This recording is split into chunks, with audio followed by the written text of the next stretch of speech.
할렐루야, 기도의 말씀에 오신 여러분 사랑하고 축복합니다. 오늘 말씀은 디모데전서 3장 14절에서 4장 5절까지입니다.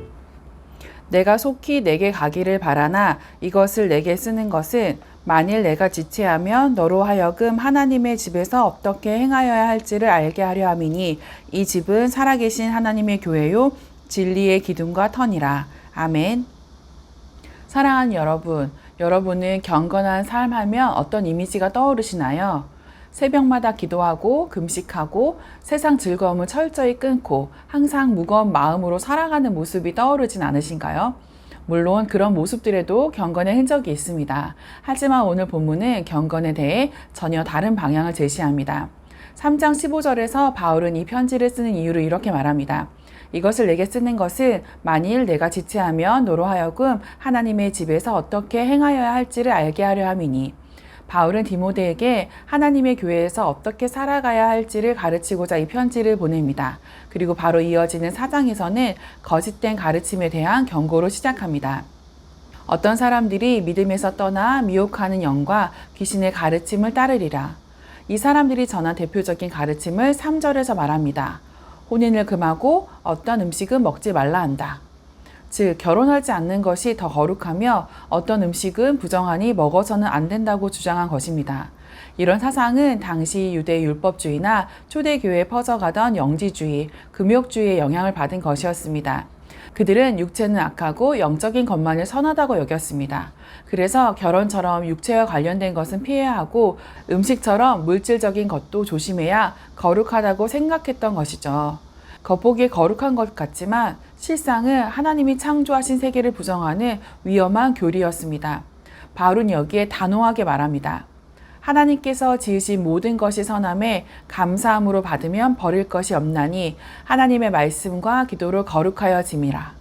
하나님은 이 세상을 창조하시고 그 모든 것을 보시며 심히 좋다 하셨는데 하나님이 주신 선한 것들을 인간의 기준으로 이건 경건하지 않아, 이건 세속적이야 하며 거부할 수 없다는 것입니다. 하나님이 지으신 것들, 결혼과 육체뿐 아니라 관계, 직업, 문화, 예술, 쉼 등 우리의 일상 속 모든 것은 본질적으로 선합니다. 이 모든 것은 우리가 말씀으로 기준을 세우고 기도로 하나님께 감사함으로 받을 때 하나님 앞에서 거룩한 것이 될 수 있습니다. 저도 이 말씀을 묵상하면서 제 삶에서 경건을 잘못 이해했던 경험이 떠올랐습니다. 그 부분은 쉼과 여행이었습니다. 바쁘게 사역하고 공부하고 일을 할 땐 별 문제가 없었는데 가끔 주어지는 휴식의 시간, 아무것도 하지 않고 쉬는 시간이 오히려 마음을 불편하게 만들었습니다.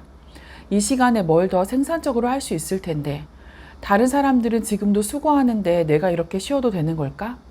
심지어 여행을 가서 맛있는 걸 먹고 아름다운 자연을 보면서도 이런 걸 누려도 될까 하는 죄책감이 들기도 했습니다. 그런데 하나님께서 이 말씀을 통해 제게 이런 질문을 하시는 것 같았습니다. 내가 선하다 한 것을 왜 네가 불편해하니? 너는 다른 사람에게 쉼을 누리라고 말하면서 왜 내가 주는 쉼을 너는 못 누리니? 그때 제가 놓치고 있던 것이 바로 오늘 본문의 핵심이었습니다. 하나님이 지으신 모든 것은 선하고 감사함으로 받으면 버릴 것이 없으며 말씀과 기도로 거룩하게 된다. 사랑하는 여러분, 하나님이 지으신 것이라면 말씀으로 그것이 선하다는 기준을 확인하고 기도로 감사함으로 받는다면 그것은 거룩한 것입니다. 쉼도, 식사도, 여행도, 대화도, 웃음도, 눈물도 말입니다. 우리가 무엇을 하느냐보다 그것을 어떻게 받고 누리느냐가 더 중요합니다. 하나님의 말씀으로 분별하고 감사함으로 기도하며 받는다면 우리는 삶의 모든 자리에서 하나님과 연결된 경건한 삶을 살아갈 수 있습니다. 혹시 여러분도 경건이란 이름으로 하나님이 주신 선한 것을 스스로 제한하고 계시진 않나요? 누군가의 시선 혹은 내 마음의 기준 때문에 하나님이 허락하신 쉼, 기쁨, 풍성함을 누리지 못하고 계시다면 오늘 이 말씀 앞에서 그 무거운 짐을 내려놓으시기 바랍니다. 경건은 억지로 참는 삶이 아니라 감사함으로 하나님이 주신 것을 누리는 삶입니다. 그것이 바로 말씀과 기도로 거룩하게 되는 길입니다. 사랑하는 기류의 가족 여러분, 여러분의 일상 가운데 감사함으로 누려야 할 것은 무엇인가요?